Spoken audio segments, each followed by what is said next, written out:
Good shot. Oh, thank you, thank you.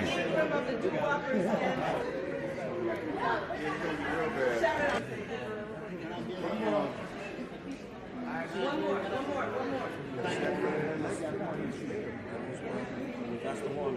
I don't remember their names. I used to watch them when I was growing up in the neighborhood. Yeah. What's up, Big Frank?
Which looks smaller than, but it's all that power.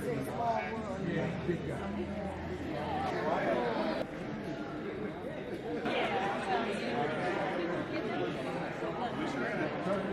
Thank you, man. I appreciate all you did.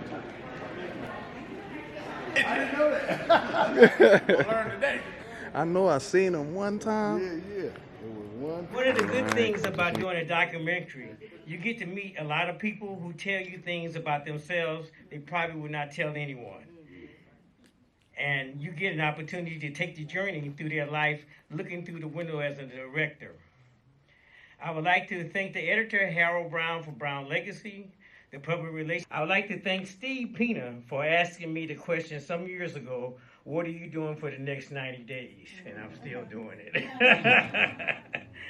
When I was beginning a trailer for Baby Girl, Hollywood story starring Sugar Jones, the daughter of Cleveland Jones of Black Ice, who put all of us together with Frank. Frank has been the backbone behind this documentary. I would like to bring up the executive producer, Frank Wills, who never stopped working, never stopped believing through everything. I consider him a colleague and a friend. Frank. Yeah.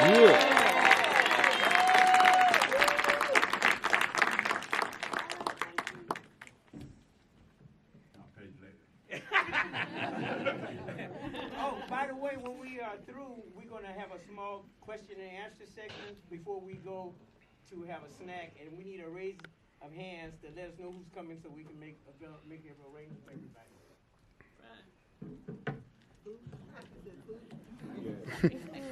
It's on the other way. I didn't have nothing prepared like Al, so y'all forgive me. I just want to thank everybody that helped us with this film. It's been about 5 years since we started. Right before my dad passed in 2017, me and Cleveland came together. with my dad, and we met up in a hotel and we talked about it. And I said, we gotta, it was right after Gerald passed, right? Maybe a little bit after Gerald passed. And we couldn't get it together for a couple of years, But when my dad passed, it just seemed like it had to be said. And I told Cleveland, I said, we got to tell this story before there ain't nobody left to tell it. And when we started, I learned so much stuff that I didn't know that, my pops never told me about what they did and who they were around and stuff like that. So it was interesting. I want to thank Hadley, Cleveland, Anton, Al, Harold, all the main people that started it from the beginning from us, even how we met Al. Everything just kind of came together, and when things happen and they start falling together, it's going to be right. So everybody was able to help us, and we want to tell this story, man, because Watts doesn't get enough props, y'all. I just want to start right there. Father Amde, you can speak on this when you come up here, but I look around at Compton and all these other cities that are supposed to be urban, low-income cities, and how come Watts never got their shine? How come all these people that come out of Watts, they get minimum of everything? So I went back and found that out and kind of got a lot of information, and it was kind of the reason why all these things happen from people from that city. And we want to bring up Rita Cofield, who's with Watts Mafundi, Friends of Mafundi, and we're going to be giving away a plaque to Father Amde, who's with the Watts Prophets. Y'all know what the Watts Prophets are, right? So we're going to have Rita and Amde come up and Lo. Y'all remember OFTB, Death Row Records? Y'all remember that? Brother Lo was there. And everybody. And we're going to tell the story of Watts, too. And we're going to do another documentary, and this man's going to be the focal point, and he's going to share that history with the world that everybody don't know, and tell people where this stuff came from. Sorry, my throat's messed up, but I ain't never done this, so. Rita Cofield, please come up here, please. Yeah. Friends of Mafundi. This is the lady that's one of the people that's keeping the Mafundi building together in Watts, y'all.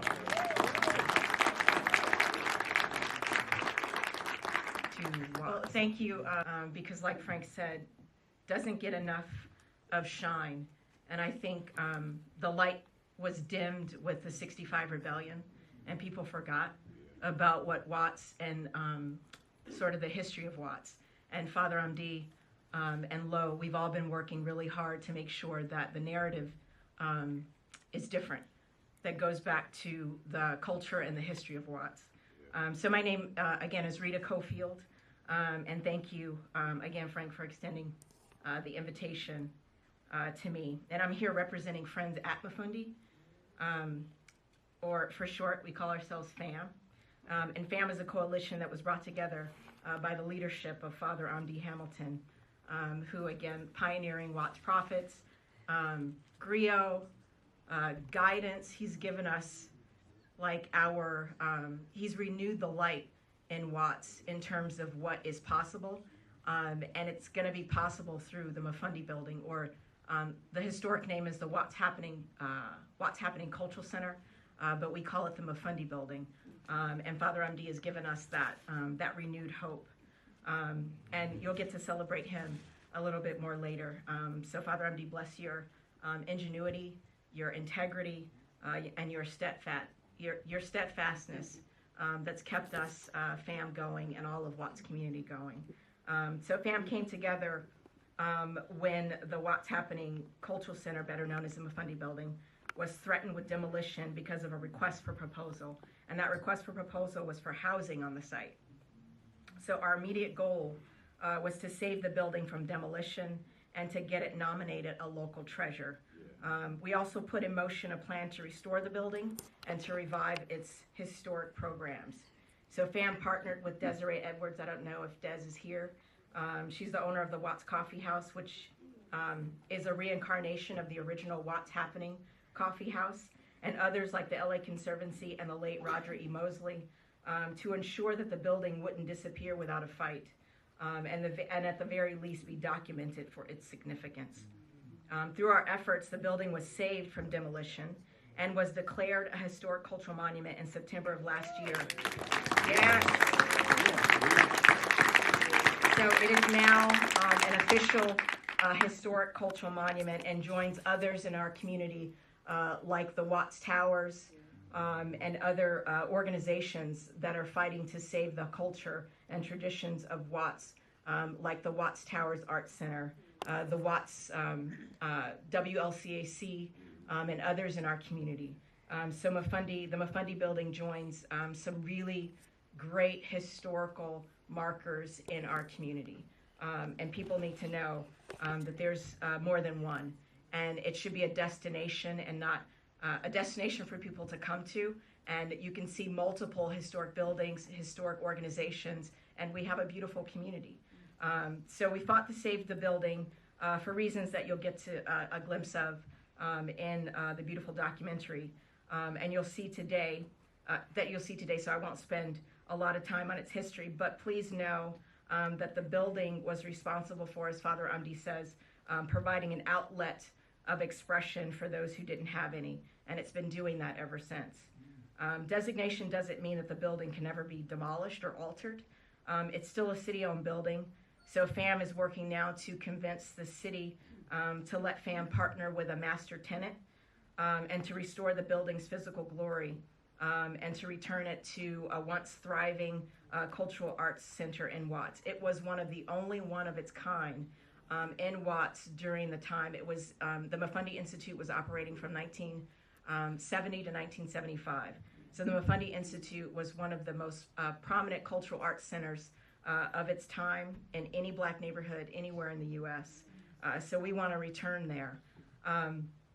They held classes for photography, dance, theater, radio, and film. And as the story goes, not only was Black Ice a part of that building and actually cultivating their craft in that building, so was Father Amde and the Watts Prophets. So there's a lot of history that's in that building that you can't see it by driving by and looking at it. That's why we are here. That's why Frank and his cohorts are here. That's why Father Amde and Lo are here to tell the story of the Mafundi building, because you can't look at it by just driving by. So make sure the next time that you see a building that looks run down, that you try and find out the history of that building, or you ask the community, or you believe them, like the city didn't believe us when Father Amde said, no, this is significant. This is an important part of our community.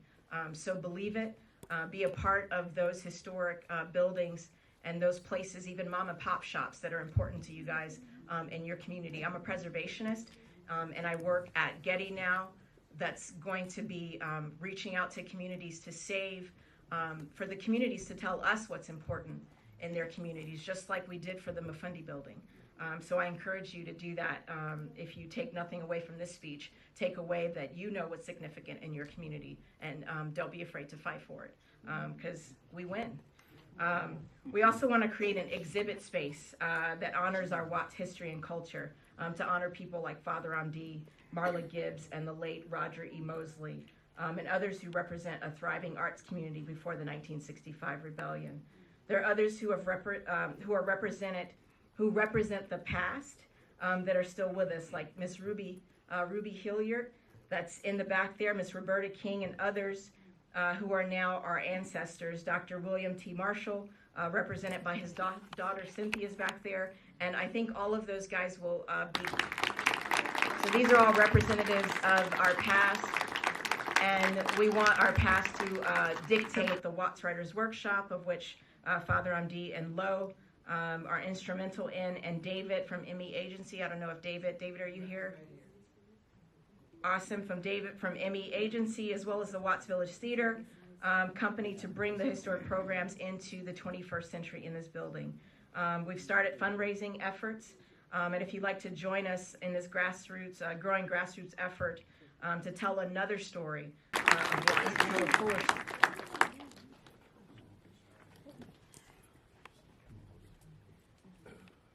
Father Amde, would you like to come up, Lo?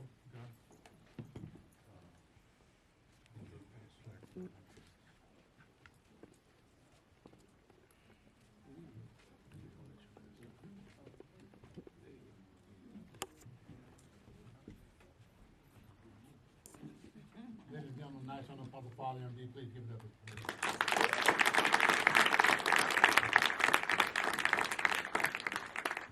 How y'all doing? I'm kind of shocked. I didn't know this was going to happen tonight. I didn't know that people were looking at us that close. And I've been a part of Black Ice since they started. Very creative and very hardworking. They worked on dance sometimes, just dance, for weeks. Then you would see them get together and work on a harmony for weeks. Then you would see them get together and work on their writing and the composition of their work for weeks. And they were always there. Don Cherry, one of the fathers of world music, is from Watts. Billy Higgins, one of the most recorded drummers in the world, is from Watts. And that's how we was able to save the building. But again, these brothers, Black Ice, they deserve everything that you're giving them at this time, and I wish they'd have got more when they deserved it then. We'd like to present this first Behind the Groove famous Lifetime Achievement Award.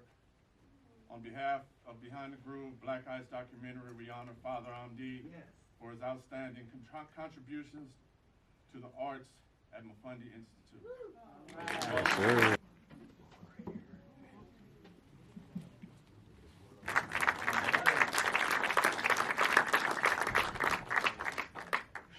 I'd like to acknowledge my brothers who are no longer with us. The late, great Mr. Jesse D. Lars